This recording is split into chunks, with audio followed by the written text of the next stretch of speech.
Hi, I'm Leanne Ely. I'm a nutritionist, a New York Times best-selling author, and some people even say I'm a life coach. I started the Daily Dish Show to share my story, my truth, and my journey to vibrancy, and to inspire others to do the same. Because it's all about grit, perseverance, and finding a way despite the odds. It's about embracing the whole woman, not just the parts that are easy to love, and feeding her heart, mind, body, and soul. But I found that this isn't just my story, it's your story too. It's go time. This is the Daily Dish.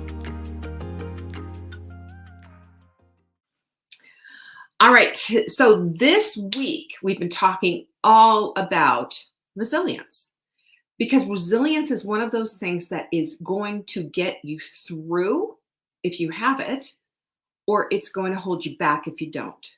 Resilience is that part of you that rises to the occasion. And resilience is just kind of, it's the tough stuff. It's the, it's the spine that all of us need in order to make good decisions, in order to move forward, in order to have the vibrant life that we want. If you're not resilient in the face of things when they're hard and you just quit really easily on yourself, you're never going to feel what it feels like to be tested and to pass the test. That's just the truth. And those of you who've been through it, who have been resilient, who have passed the test and gone through it, you know the difference on how it feels to get it done and to say, you know what, I persevered. I didn't give up. I didn't quit on myself. I've got grit, not quit. It's important. And it means something. It means a lot. So keep this in mind as I'm talking about resilience all the way through, because resilience shows up in all kinds of ways, and resilience also helps us to do things that maybe aren't natural. Resilience it's really something else. It is the continuity of creating the vibrant life that you want. Got to have it. So yesterday we were looking at how it plays out with world-class athletes. We talked about how they created this whole resilient mindset and how they followed through even when the going got tough, and how they broke records when everybody said it couldn't be done. We've seen this over and over again. We've seen this with our beloved Diana Nyad. We've seen this with Roger Bannister in the 4-minute mile. And then we talked about a couple of other athletes who went around Britain, swam around Britain for 157 days straight. And also the dude in the 1800s who went across Antarctica with, where did he go? Yeah, he went across via the South Pole, went across Antarctica via the South Pole, barely surviving, but found that the resilience of his crew was very much due to the science of smile. And that's where we're going to land today, because I think about back in the 1800s, they don't have sophisticated equipment on board. They have a rickety old wooden boat that I'm sure is just, probably not very lovely. I'm going to bet that there's, it smells funny. It's funky. They're not eating very well. They're all cold and wet. Think about how the miserable conditions of that particular boat. Think about that. So when we look at that and we think, how on earth did they survive all of this? And in this diary of this captain, he's saying that it had to do with smiling. This is what helped them to survive. This is what gave them the resiliency to keep going. So in particular, there's science of a smile that can instigate a type of resilience that every single one of us on this planet needs. It's an absolute truth. So the science is extraordinarily clear on this, and there's lots and lots of studies on it, how a smile can lift your mood, lower stress, and even lower the, boost your immune system and bring down the probability of having a panic attack. Isn't that incredible? A smile. Who ever thought of that? It's just amazing. Well, there's this thing called, and not just for yourself, but for others. And that is because there's this thing called mirror neurons, right? Mirror neurons. So as I'm smiling at you, your mirror neurons are picking up of it, and you're smiling too. Even if you're not smiling back at me, you're still smiling. And those mirror neurons inside of you are firing, and you're feeling the same thing when I'm smiling. Isn't that great? Are you all smiling right now? Pinkies up if you're smiling. Show me a smile. I can't see it, but I know that I know what a pinkies up is. If you're smiling, throw them up. So here we are, here we are today, how many 2+ years really into a full-on pandemic, still dealing with it. And I will tell you that that smile that you have, that I have, that everyone has, those smiles carry so much weight right now. They are so incredibly important because this is how we can communicate with one another. So important, as a matter of fact, that what they found in COVID wards was that when they put pictures, big pictures of themselves with their identification, the nurses and the doctors put these big badges on with them with a great big, toothy smile, because they're so covered in all their protective gear. They found that their patients did better, that they could relate better, and that their patients would, even smile back at them. So I really think that that is one of the most critical things, is that we as humans need this from one another. We need it to mirror back, and we need it for what it does to our whole entire system. It's interesting to me, and it just makes me say, oh yes, we are fearfully and wonderfully made. When we look at how we do this with each other and how we feel this particular way, it's pretty interesting.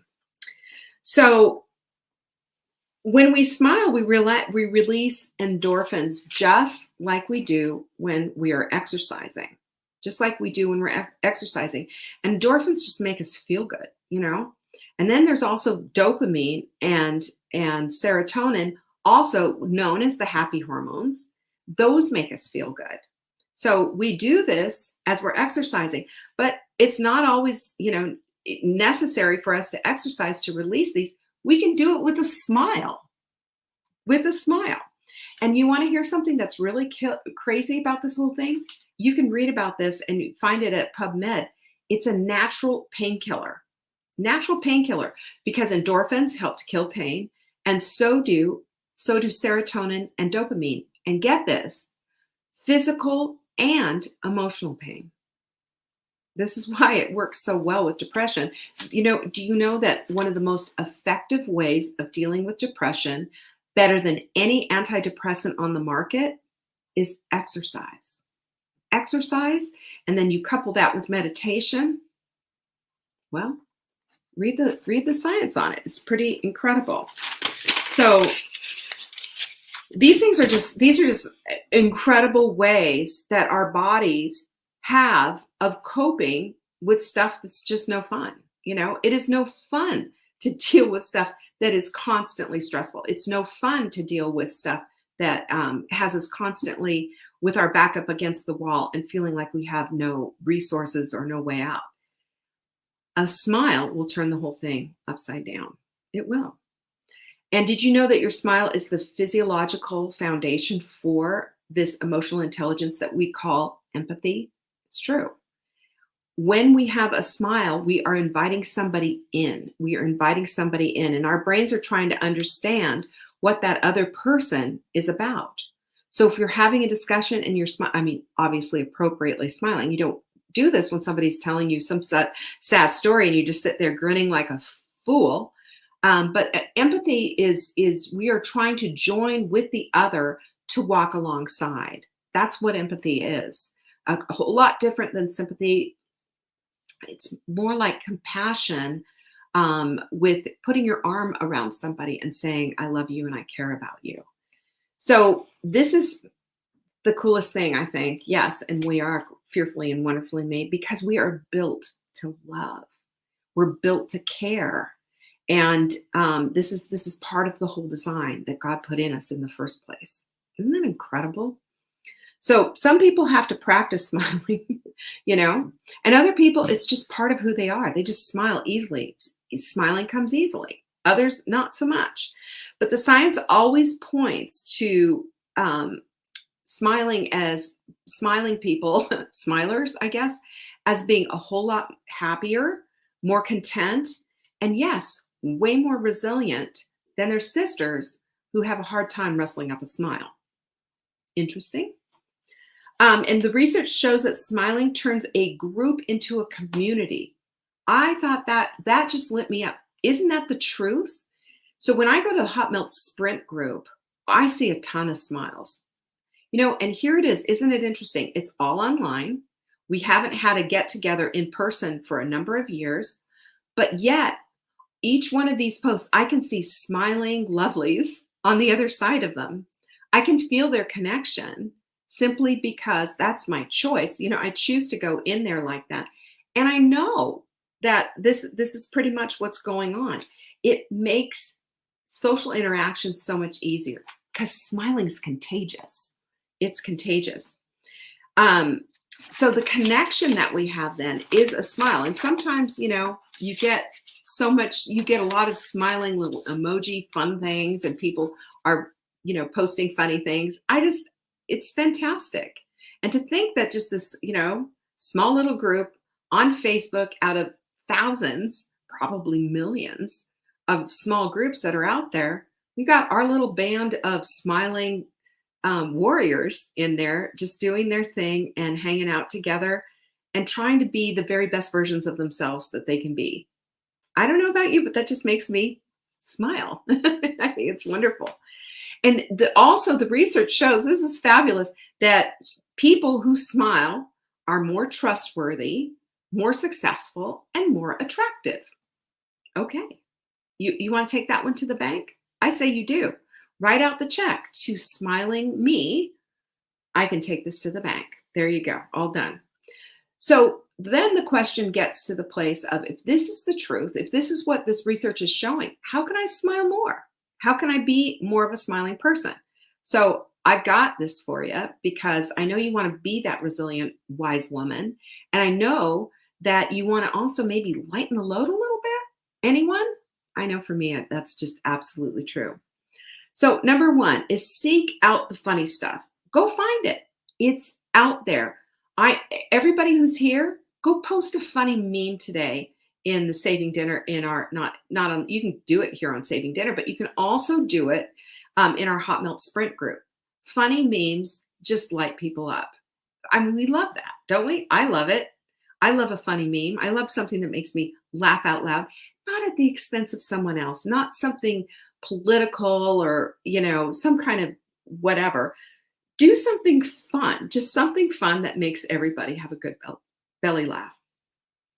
There's movies, there's jokes, there's all kinds of things that make you smile. And then, of course, if you laugh, well, now we're just taking it to the next level, haven't we? That just lights the whole thing up. Number two is think about happy thoughts that you have, memories of the first time you met your child. That is a happy memory when you're just looking at their little eyes and just locking in and connecting. Think about the first time that your spouse said, "I love you." Happy memories like that. Those are all intense and helpful to go back to and relive, because we have a tendency to relive a lot of the ugly stuff. Why don't we go back and relive the beautiful stuff? It'll make you smile and more resilient. Remind yourself to smile. Go get a sticky note. If you've got some of these, boy, do I love these. We have these full bloom ones. Get a sticky note out and do one of these. I'm going to show you exactly what to do. Here's your exercise. Here it is. Maybe you just need a reminder. Maybe stick that on your bathroom mirror, or put it on your computer monitor, or put it near a light switch or something. If you need reminders to smile, nobody's condemning you for that, but I will remind you, smile. It'll make you feel better. And then smile as you write down every day. Those of us who are doing our Take Back Your Life journal, that's what this looks like, by the way. And in the Take Back Your Life journal, I'll show you on the daily planner part. Do you see that top right there? 3 things I am grateful for. Do you know what I do when I write those out? And I just didn't even realize that I did this, but it's been super helpful. I smile as I'm writing them out. Can you imagine what that does? Smiling with gratitude sprinkled on top, that's like an ice cream sundae. That's just elevated that little scoop of ice cream into a spectacular dessert, hasn't it? Sorry to use all the food analogies, but you know what I'm saying. Number 5 is make a decision to smile. Make a decision. That's what I do. I smile a lot. I'm a big smiler. I smile over everything. Smile at the cashier in the store and make an attempt to just connect with her just for that second. The lady on your walk that you're passing by, just smile and say, hey, how are you today? But just make a decision that this is what you're about. You're about smiling and connecting with those around you and everything in your path, everyone in your path. Even when you're on the phone and you're talking to the cell phone provider, you know, what an annoying conversation that is, or the people who are in charge of your cable. Anybody ever have that one? Or have it call a credit card company? Smile at them even. Smile at them. They can't see you, but you can see you. You can feel it, and you can see the difference on how that conversation will go, even if you have a complaint to levy. What about that? It changes things, and it changes the resilience and the way that you do life and the way that you feel about the things that are hard. Number 6, spend time with positive people. Hello, can I just make a call here? Everyone who's listening to this and is not a part of a Hot Milk Sprint group on Facebook, you are missing out. This group of women, we collaborate together. We move the needle together. We do things and challenge each other together. And you know what else? We love on one another. We care for each other. And we're letting everyone know that this is what we're about. And it's just time to get on that. When we get on that, that's when we know. And when we're a part of a group, of a community of people who smile, that's when we know we're on to something and we feel good. We're in amongst friends, people who love and people who care. Makes all the difference in the world. And number 7, the last one is just stay mindful. When we're smiling, we are staying mindful because we're living in the present. When we're living in the past and rolling around in all the old icky, ugly memories and all the old stuff, and our focus is just completely wonky and off to, wherever, it brings us down. It sucks us dry. It throws us, for a loop all the time. You can't feel good if you're constantly in the past, but you can feel good if you're in the present. And when we're in the present, it causes us to pay attention. We're now mindful, and we're no longer living in our subconscious, no longer on autopilot. And that puts us in the place of where we are looking toward a really excellent, amazing future, and that we are looking toward what we have, the resiliency of living a life fully expressed in the present and among people that we love. What about that? I say yes to that. And it's cheap, actually free, and it's pretty easy to do. It's just a mindset thing. And you don't have to think much about it, especially if you surround yourself with a bunch of really great people. Amen? I love that. I love it. The science of a smile. Who knew that a smile could do so much? Especially make us more resilient to all the stuff around us. Amen to that. So if you need to, go make yourself a sticky note or several and put them all around. Go find yourself something funny to laugh about. And remember that when you're writing your gratitudes out every morning, and I hope you do that, at least 3, to smile as you're writing them out so that you can underline them, highlight them, and know in your heart of hearts that your life is changing for the best. And it's all because of one little smile? Sure, why not? I like that. That's all I've got for you today, but I think that was a good one. I love smiling. I hope you do too. Peace be with you. I'll see you tomorrow. Bye-bye. Thank you for joining me today. You can find me on TikTok for daily tips to help support your most vibrant life. And remember, you are the author of your own story. Until next time.